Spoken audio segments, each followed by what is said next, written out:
Hey guys, welcome to my channel. My name is Lisa from lifedecodedcoaching.com, and today I want to talk about people pleasing.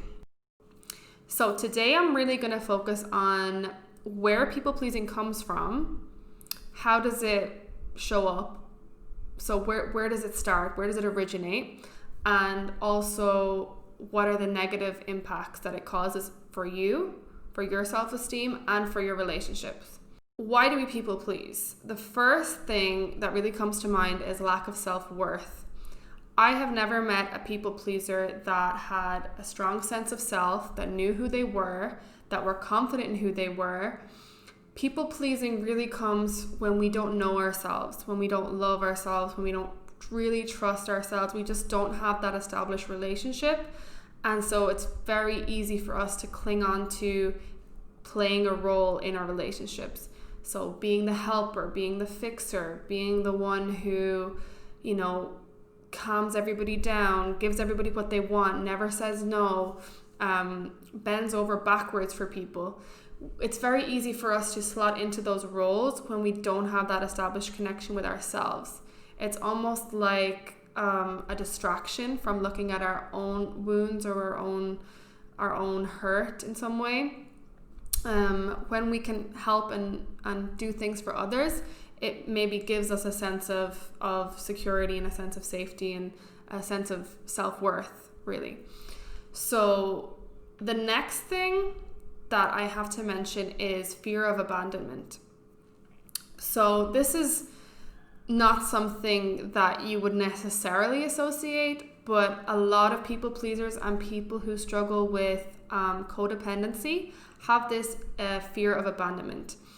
Now, usually this comes from childhood. So if you grew up with any sort of sense of abandonment from a primary caregiver, be it a mother, father, and this might not be, the standard father leaving or mother leaving or divorce, something big like that. It can just be a sense of pulling away, so a parent pulling away attention or not being attuned to their child's needs or not being available for a child,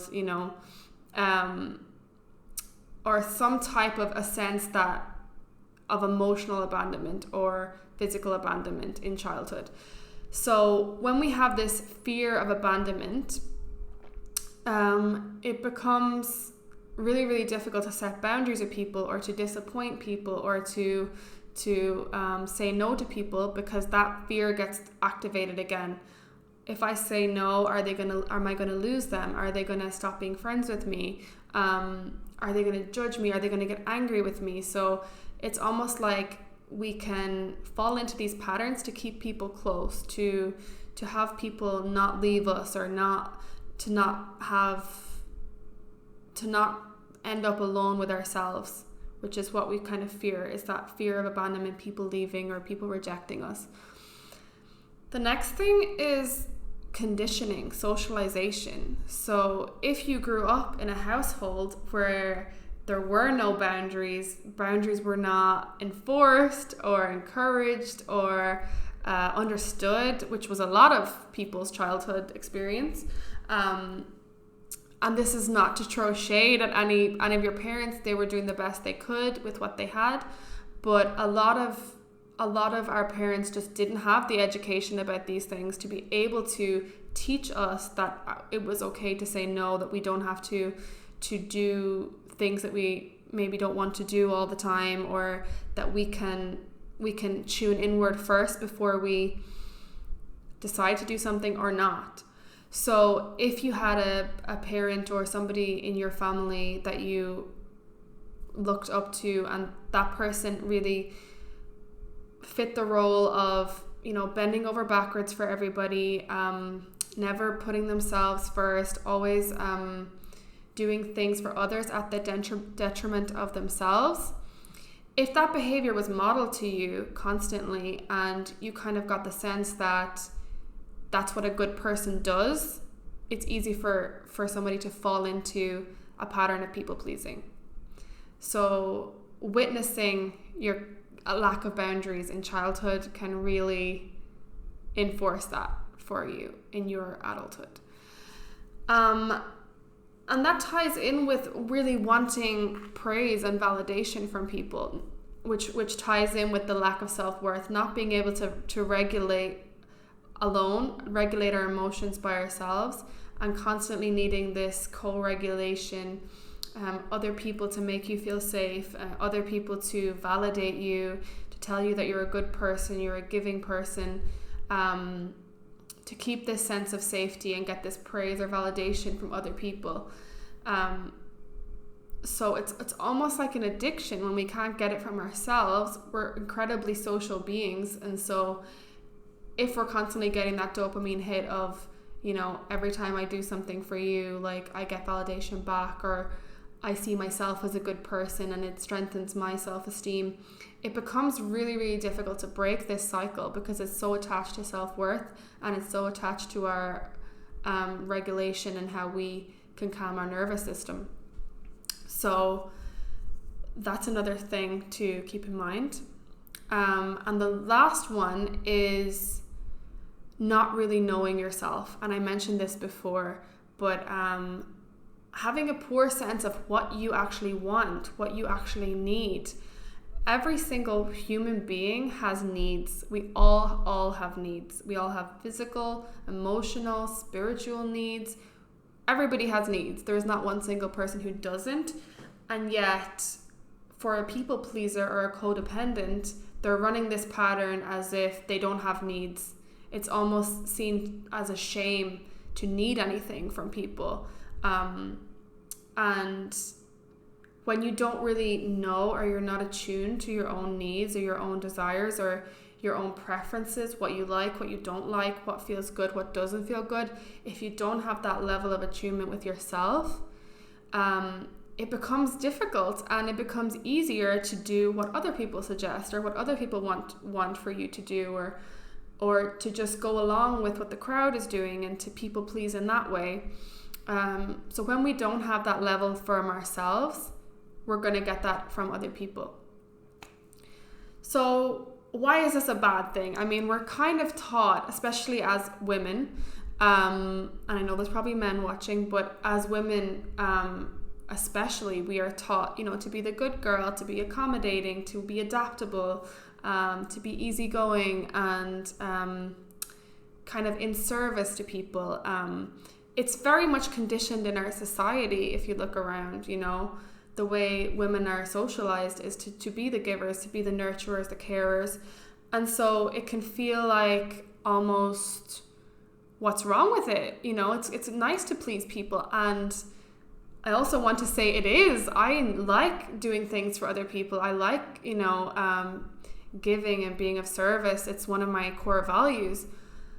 And at the same time, it's important to recognize where we need to give to ourselves, where we're giving from a place of scarcity, we're giving from a place of needing that validation from the other person, being afraid the other person's going to be angry at us. So we're not giving from an overflowing cup, we're not giving from a full and whole place. It's from a scarce place of, I need you to accept me, I need you to validate me, you need to make me feel secure in my sense of self. It's not coming from that place of, I genuinely want to give because it feels good for me, I have the time, I have the resources, and I'm choosing to do it willingly, So that's really the difference between giving freely and self-sacrifice, people pleasing. And a lot of people feed off it. So if you're in relationships with people who are so used to you being this person, it can be very jarring when you shift and stop being that people pleaser. It can be very jarring for them to get used to this new boundary person. So in some relationships, it can be seen as something healthy, but it actually, if you look below the surface, people pleasing really negatively impacts your relationships. So the first thing is, it creates resentment, okay? And resentment never feels good in a relationship. If I'm giving and giving and giving something to somebody, all the while hoping that one day it will be returned to me, or hoping that, you know, by doing that thing that they're going to be so grateful and so happy and that they're going to give me something back in return, I'm actually feeding into a very negative cycle. And when that person doesn't give me, you know, the validation, the praise, the love that I expect from pleasing them, I can feel really angry and really resentful to that person. And I might not show it, I might bury it down, but there's going to be this discomfort in the relationship where, you know, you have this invisible contract almost, like, I do all this for you, like, when is it going to be my turn? It's not coming from a genuine good place. People can feel that, and it can really affect your relationships. The next thing I would say is that it blocks intimacy. People cannot get to know you as a person because you're so busy doing everything for everybody else, and they don't get to know you. So how can you have real intimacy with a person when you're not showing them, this is who I am, this is what I think, this is my preference, I don't want to do this for this reason, or I don't have time because I'm doing this. It really blocks somebody from getting to know the true you, which keeps your relationships at a very surface level. You don't have that true safety that you crave. You don't have that true sense of ease of, like, I can just breathe with this person. I don't have to perform or put on this act or be this person for them to accept me. So when you're in this people-pleasing cycle, you kind of block that true intimacy because you're so busy keeping them happy, they don't have a chance to get to know you and what your desires and preferences are. So the next point is, if you're constantly doing something that is not what you want, or is just going with what they ask you to do, or something that you don't have time or energy, but you keep pushing yourself and you keep adapting and, you know, adjusting your life to fit this other person or these other people's ideas or expectations, you're gonna burn out. So with that, eventually it will become too much. You'll be tired of abandoning yourself every time you're with these people, and it will become so draining that you will start to subconsciously retract from them. So you'll actually start to socially isolate and not want to be around them as much because you don't really trust yourself not to go into that pattern of trying to please them.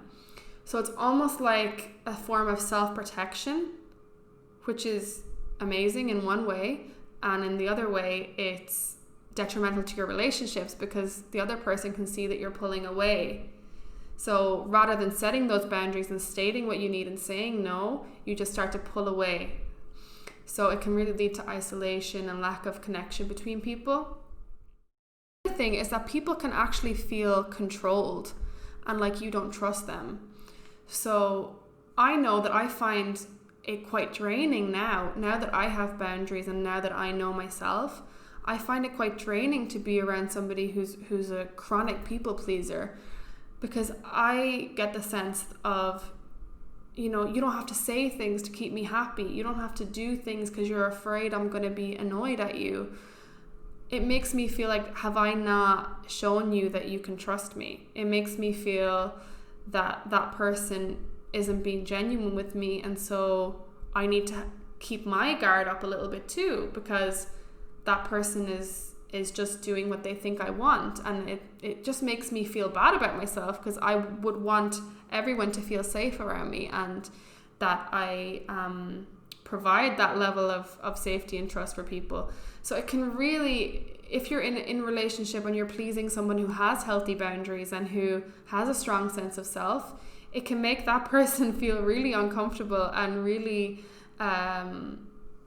just disconnected from you. On the flip side, you can also start to attract people who love the fact that you're a people pleaser and feed off that, and that's where you get into, you know, narcissistic abuse and all of these things. I don't love throwing around those words, but it is a real thing for a lot of people, especially highly sensitive people. When you have that energy of being a people pleaser, you can attract somebody who is looking to feed off that sort of energy and to really take advantage of your kind nature and really, thrive off that, you never saying no and you being able to, bend over backwards for people, they will really get their energy from that. And so you can become very vulnerable to the wrong sort of person at the same time. So even though it seems like pleasing might make your relationships better because you avoid conflict, long term, it blocks intimacy, it creates a lot of unsafety, it attracts the wrong kind of people into your life, and the right kind of people into your life, it can make them really uncomfortable. So all of these things that the intention of people pleasing is trying to subconsciously do, ultimately it doesn't actually meet those needs. So it's a very kind of a false friend in that way. And then the impact that it has on yourself is massive. The more you do it, the worse about yourself that you feel, because if you're constantly people pleasing, you're sending a message to your subconscious brain that my wants and needs are not as important as your wants and needs. And if you're constantly doing that, imagine what that's doing to your self-esteem. Just imagine if you're already here and then you please and please and please, you're going to lower that self-esteem, because that message is always coming that I'm not important, I don't matter, what I have to say isn't worthy, people are more important than me. This is the behavior is sending this message to your subconscious mind, and that is going to dent your confidence massively. It can also lead to burnout. You can just be absolutely frazzled trying to keep everybody happy, trying to reach people's expectations. You can just have no energy left. You can be completely burned out, resentful, annoyed. And then it disconnects you from yourself. You lose the ability to know yourself because you're so focused on the external constantly. You're always focusing on how to keep other people happy, what other people want. And so you lose, what do you want? A lot of people pleasers have no idea who they are or what they want. And that's okay as well. You can start from that place. But you need to be committed to getting to know yourself to break this pattern, because if you don't know yourself, nobody else can ever get to know you. And if you don't know yourself, you can't know what your yeses and your nos are. You don't know how you feel. You don't know what you want. You can't set goals because you just really don't know yourself. You're focused on being the archetypes and fitting the roles that society says that you should do. So you lose sight of your path and your divine essence and your nature, and become these characters in other people's lives and in the life that you believe that you should have, even if it's not, your destiny or what you actually want. So I've rambled on for long enough. This is a topic that I'm so passionate about, as you can probably tell. It's what I help women with all the time in my coaching, and it's what I would have needed a few years ago, and that's why I want to make this kind of content for people. So next time I'm going to make a video about signs that you're a people pleaser and how you can start to overcome it. So I hope to see you in my next video soon. I hope these tips were helpful.